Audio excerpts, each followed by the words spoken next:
Hello, everybody. This is Keith and Rachel again, bringing you another devotional word from the Bible that we hope will encourage you and uplift you during this time that we're experiencing, which is unprecedented. We really have not seen anything like what's happening in this world today.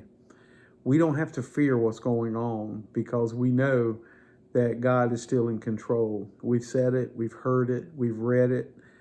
It's time for us to believe it, that God is still on the throne and he's got this whole world in his hands, and everything's going to work out for his good if we'll just trust the Lord. Where are you looking, friend, today? What are you focused on?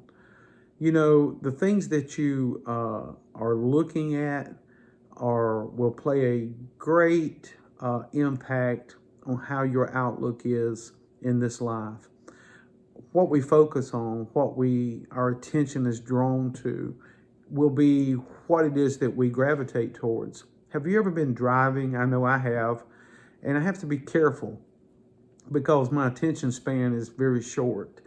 And sometimes I will look at something other than the road, and before you know it, you will be moving ever so slightly towards whatever it is you're looking at, whether it be a beautiful sunset or perhaps a deer on the side of the road or something that is not straight ahead. Friend, in these last days, we need to keep our focus straight. We actually need to keep our eyes on Jesus. He is the author and the finisher of our faith. You know, there's three things that I don't get along with real well. Horses, motorcycles, and boats. I don't like none of those things because they cause me a lot of trauma because I've had bad experiences with each of them. I've never really ridden a horse, but I've been close to one a time or two. And as a child, it kind of tormented me. But I've been infatuated with horses my whole life. And I noticed that when horses are racing, that they have what they call blinders on horses. And the reason they do that is they have one on each side of the eyes, is to keep the horses from looking from side to side. Because in a horse race, the only thing that is important is what is ahead. And, you know, I thought about that in aspect of the Christian's life. We really shouldn't be looking from side to side. We don't need peripheral vision.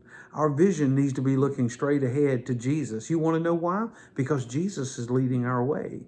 He is ahead of us. And, you know, spiritually speaking, he's also behind us to guard us.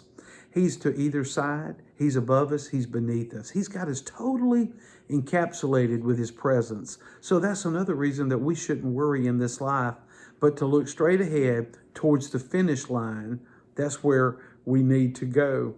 The Bible says we need to be looking. The Bible says in Hebrews 12, verse 2, looking unto Jesus, the author and finisher of our faith, who for the joy that was set before him endured the cross, despising the shame, and is set down at the right hand of the throne of God. Jesus did what he came to do, folks, and we are to be looking at him. Peter in the New Testament was on the boat that day that was about to sink. They were distraught professional fishermen as they were scared to death, thinking that they were all going to drown. And then all of a sudden, here comes Jesus walking on the very thing that they thought was going to kill them. Whatever, friend, is over your head is under his feet. And Jesus is walking on the water and the waves, and Jesus recognizes him. And Jesus tells him, says, be of good cheer. It is I. Be not afraid. And Peter is seeing Jesus on the water, and he says, Lord, if that's you, let me come out to where you are, please. And so Jesus said, come on out. And notice what happened. When he saw the wind, Matthew 14 and 30, when he took his eyes off of Jesus and he saw the wind boisterous, that word means strong, he was afraid, and beginning to sink, he cried, saying, Lord, save me. Friend, if you think you're about to sink, you do that very thing. You call out to the Lord, save me. I promise you he will. And not only will he save you, he will do exactly what he did for Peter. The Bible says, and immediately Jesus stretched forth his hand, caught him, and held him. He caught Peter and pulled him out of the water. What got Peter in the water? He took his eyes off Jesus.